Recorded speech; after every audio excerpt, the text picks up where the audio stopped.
Donc ça, c'était les 5 premiers marathons qui ont fait la logique des 5 éléments. Et puis dans la médecine traditionnelle chinoise, on a le dernier qu'on appelle le maître-cœur triple réchauffeur. Donc comme on a aussi un peu d'humour, le comment maître-cœur, on est allé au pôle sud. Moi qui aime pas le froid, on a commencé par du moins 26 degrés, donc c'était un peu plus raisonnable. Donc on est parti quelques années plus tard, parce que c'est pareil, c'est un projet qui est relativement structuré. Voilà, 2014, ouais, tout à fait. Et puis en ayant, on va dire, froid, mais relativement, on va dire, supportable au pôle sud. Bien maîtrisé. En fait, j'ai annoncé à l'arrivée du pôle sud que j'étais d'accord pour faire le pôle nord. Chose que Christophe avait déjà fait en 2011. Il avait déjà essayé de m'embarquer en me disant, là, sur ce coup-là, il était vraiment dingue. Et donc, je le laissais dans sa dinguerie. Et finalement, voilà, j'ai un peu précurseur en 2011. 6 ans après, j'ai dit, pourquoi pas. Donc là, on a été à moins 42. C'était en 2017. Avec aussi toujours cette logique de préparation. On est allé s'entraîner dans des congélateurs avec des tapis de course pour pouvoir avoir des différentes températures négatives, savoir comment aussi réagissait le corps, et puis quels vêtements on devait mettre en fonction des températures et en fonction de notre ressenti, puisque on a aussi, on va dire, une charge de température qui est pas la même. Donc Christophe a besoin de bien moins s'habiller que moi, même s'il est habillé. Donc tout ça, c'est tout des préparations qu'il faut pouvoir avoir.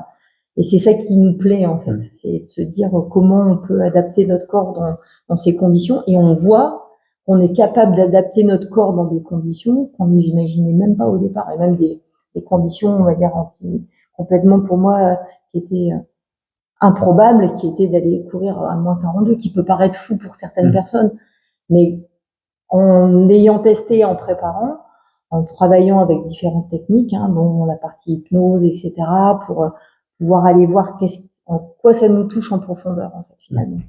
Là où ça vient résonner et là où il y a besoin peut-être soit d'aller y regarder, soit de faire différemment. Donc voilà, donc ça fait partie des choses, d'où la notion de dingue et de givré, avec toute cette préparation et toute cette approche avec la logique de cette Wonder qui se base aussi sur des principes de santé naturelle, donc en utilisant des techniques de naturaux, en prenant en compte nos spécificités à l'un et à l'autre, donc par rapport à avoir une alimentation qui est adaptée, un temps de récupération aussi qui est important.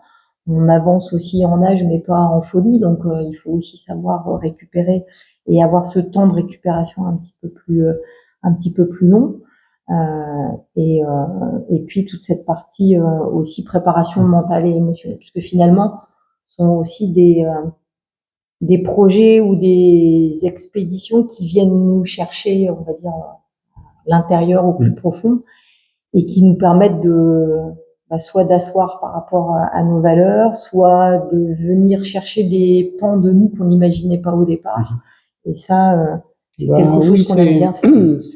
C'est des vrais projets de vie, en fait. C'est même des chemins de vie, quoi. C'est des bouts de chemin de vie. C'est pas juste un engagement sportif uniquement. Ça met tellement de choses en route, en parallèle de tout ça que oui, c'est comme un fil conducteur, mais c'est un vrai chemin. D'ailleurs, dans tous ces marathons qu'on a pu préparer, souvent on disait c'est toute la partie intéressante, c'est tout le cheminement, c'est toute la préparation, c'est tout ce qu'on met dedans pendant, je sais pas, 1 an, 2 ans avant de se lancer. Et là, c'était conclu par un marathon à chaque fois, mais un marathon, ça prend un jour. Après une année de préparation, si je peux dire, c'est juste le point final, en fait. Mais tout ce qui est intéressant, c'est tout ce qui est le pendant, le avant, et puis après, c'est la cerise sur le gâteau de courir le marathon. Et là, par contre, sur ce projet Népal, c'est la même préparation, le même engagement, le même chemin. Ça a pris plein d'autres formes dans toute cette avancée-là. Mais là, ça va pas être juste un jour. Par contre, ça va être des jours et des jours et des jours où on va encore aller chercher autre chose peut-être encore plus profond, encore plus soi, quoi. C'est ça, c'est ce qu'on s'évoquait quand on en discutait là, dans ces jours présents, parce que ça commence, on va dire, à sentir un peu. On est proche du départ là. Bientôt, mais c'est de se dire, c'est d'aller chercher qui on est encore plus au fond de soi, c'est-à-dire que autant jusqu'à présent on a peut-être on va dire ça. Et maintenant, on passe de l'avoir à l'être.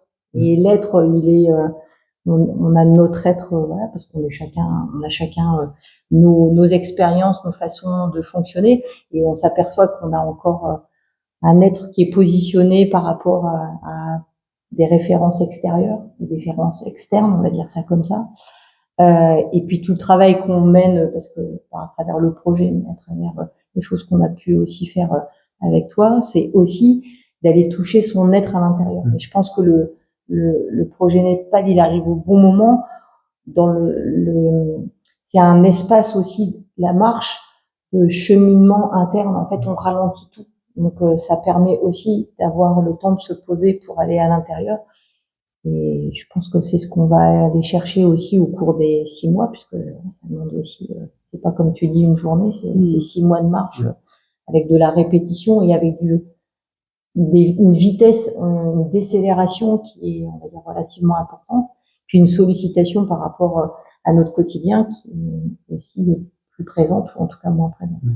Ouais, ça fait 2 ans à peu près maintenant qu'on travaille ensemble. Ouais, qu'on travaille ensemble, bien sûr. Voilà. Et donc il y a plein de choses qui se sont mis en place pour en fait comment je vais dire organiser, structurer tout un aspect de notre vie qui passe par le côté patrimonial, entre autres, d'où la relation qu'on a eue ensemble tous ces derniers temps, et qui permet d'aller vers une certaine stabilité, sécurisation. En fait, c'est un petit peu comme se donner les moyens de aujourd'hui pouvoir s'épanouir, quoi, si je peux dire. Donc il y a tout ce chemin-là qui fait qu'aujourd'hui on se dit voilà, maintenant c'est le bon moment, on peut le faire.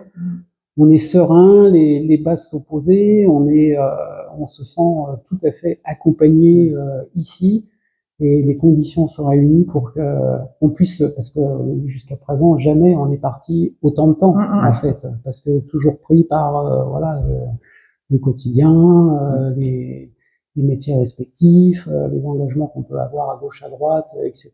Donc ça n'a jamais été vraiment possible de se dire on peut partir 2 mois, 4 mois, 6 mois sans arrière-pensée, si je peux dire. On est Ouais. Après, moi, ce que je dirais même plus, si on va au fond des choses, c'est en fait le fait d'avoir travaillé ensemble par rapport, et c'était une clé d'entrée finalement, une porte d'entrée, de dire par rapport au patrimoine, on avance aussi en âge, en maturité, qu'est-ce qu'on a envie d'en faire, etc. Mais je pense que tout le travail qu'on a fait ensemble, ça a permis, en tout cas pour moi, d'arrêter de me cacher derrière mon petit doigt. Parce que c'est toujours très facile de dire je peux pas, il faut que, mais pas avant d'eux, et donc les uns, alors qu'au fond, à l'intérieur, il y a un petit truc qui dit c'est quand qu'on va jouer dehors, quoi. Et il y a toujours une autre partie de moi qui dit attends, est-ce que tu as fini tes devoirs, est-ce que tu as bien fait machin, est-ce que ça, et puis il faut être sûr qu'il y ait ça, etc., etc. Donc je pense que le fait d'avoir posé les choses avec toi, ça a permis aussi de voir le petit doigt, en fait, de le voir, ce petit doigt, en disant, regarde comment il est, ce petit doigt, mais est-ce qu'il a un intérêt, oui, non, et est-ce que, il cache vraiment, quelque chose, qui est, tu peux faire des choses et tu peux, on va dire, t'épanouir, ou est-ce qu'il est là pour mettre le garde-fou parce que tu peux pas le faire?